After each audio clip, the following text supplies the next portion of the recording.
Hello everybody, how are we doing? Mega Raid Week 3, which was Mega Buddy Week, is officially over and we're done with Mega Raid events. This was a weird week for me. I can't say that anything I caught was that great, but regardless, I am going to go through all of them. So let's get our recap of this week started.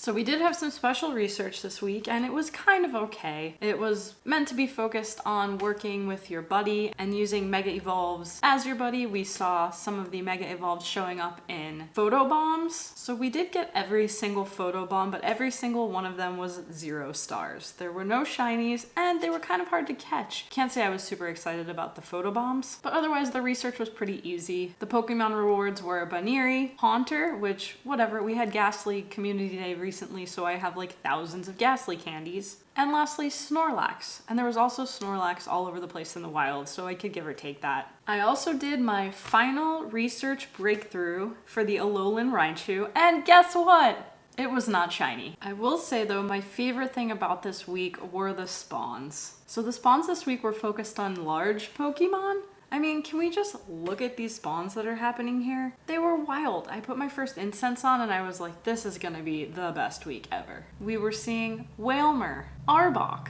so many Furrets, lots of Harayamas, so many of the two awesome fighting Pokemon, Hitmonlee and Hitmonchan, and I even saw Lickitung, who by the way fled after the first throw. We're also into the weeks of seeing the legendary birds in raids, so we did a ton of Articuno raids. Unfortunately, none were shiny, but I did get a 98 IV, so I'm super excited about that, and I also got a ton of candies from raiding Articuno all week. And now we're into Zapdos in raids, so I've only done a few so far, no shinies. Not a particular fan of this shiny because it looks so similar to the normal one, but I wouldn't mind having it in my Pokedex, and I wouldn't mind finding a hundo. One thing that I finally did a ton of this week, as opposed to probably the last 3 to 4 weeks, was walk. And I opened up a ton of eggs. I did buy that starter pack in the shop, so I got 3 super incubators and put them to work this week. As you can see, none of these hatches were really that great. I think the best hatch that I got was Shinx, and only because I traded the Shinx later, it became a lucky trade and was 96 IVs. But I think we're all used to by now that nothing good ever comes from an egg. But you know what? We didn't get a Phoebus. So I'm gonna consider this week of eggs a complete win. So anyway, the catches this week were super disappointing. This is the first week in a while where I haven't got at least one shiny or a hundo. So because of that, I'm gonna do something a little different in the recap video this week. One thing I focused on majorly since it was Mega Buddy Week was really trying to grind getting my buddies to best buddy. So I have a pretty specific grind when it comes to working with buddy Pokemon, and I wanted to share a little bit of what I do because it's actually pretty easy to speed up towards best buddy. So let's go over some of those steps. Right now I'm working on all of my top hundos to get to best buddy.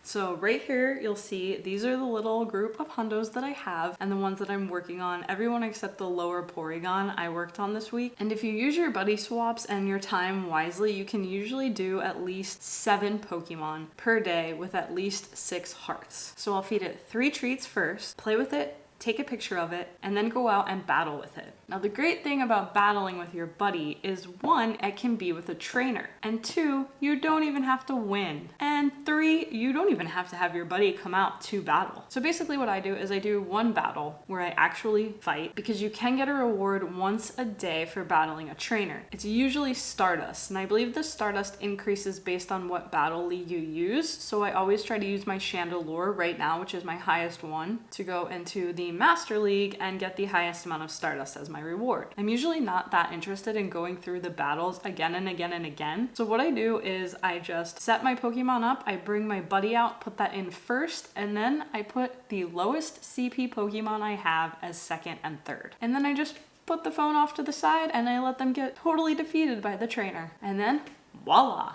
Battle heart. So once I have those first 4 hearts complete, I do a swap. Take out the next one, do the 4 hearts, swap. So once I've done that for 7 Pokemon, I start back with my first Pokemon and I just give it 3 treats. And you can keep doing this for your 20 swaps until all of those 7 Pokemon have their 6 hearts each. One thing to note with that count, you want to have a buddy already on so that the first Pokemon of the day doesn't count as one of your swaps. So I always leave one Pokemon on overnight and then wake up and start it. And then if I know I'm going to have some time throughout the day to keep checking and playing Pokemon Go, I'll leave buddies in. And that way, rather than swapping them, I just wait the cooldown time until I can feed them another treat. Or if I know I'm going to be out on a hunt, that also gives us additional hearts without having to swap out our Pokemon. One thing to note though is that the walk time you've accrued with your buddy, the one that you need 2 kilometers for, does reset if you swap. So make sure to do that full 2 kilometers and get the heart before you swap. Additionally, if you have buddy Pokemon that are at the higher levels, the ones that bring you gifts, that's another way that you'll probably get extra hearts. And finally, Poffins. I had 2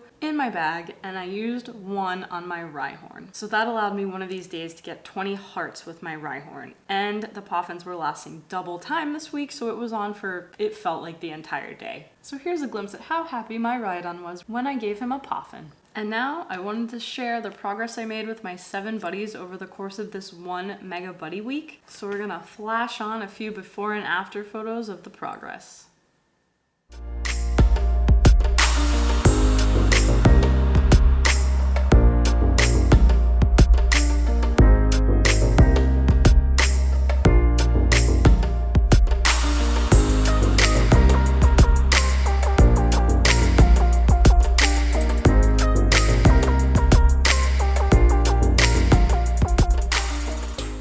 So that's about it for this pretty uneventful Mega Week. I'm kind of glad the Mega Weeks are over because I am super excited for the Halloween event. Fall is my favorite season, Halloween is one of my favorite holidays, and I love Ghost and Dark Pokemon. Mega Gengar's just around the corner, Shiny Origin Giratina, and some yet to be announced raid boss that should be spooky. As always, thanks so much for watching. I'd love to hear how your week went. Please leave me comments. Let me know who your best buddies are or Pokemon that you really want to work towards best buddy. And let me know, did you catch any shinies? Did you get that Doduo? Because I think everybody but me did. I'm guessing you got that Doduo. And don't forget, if you're not already subscribed, make sure to hit that subscribe button and turn notifications on. And if you enjoyed this video, please give it a like. I'll see you very soon in next week's video. Have a good one.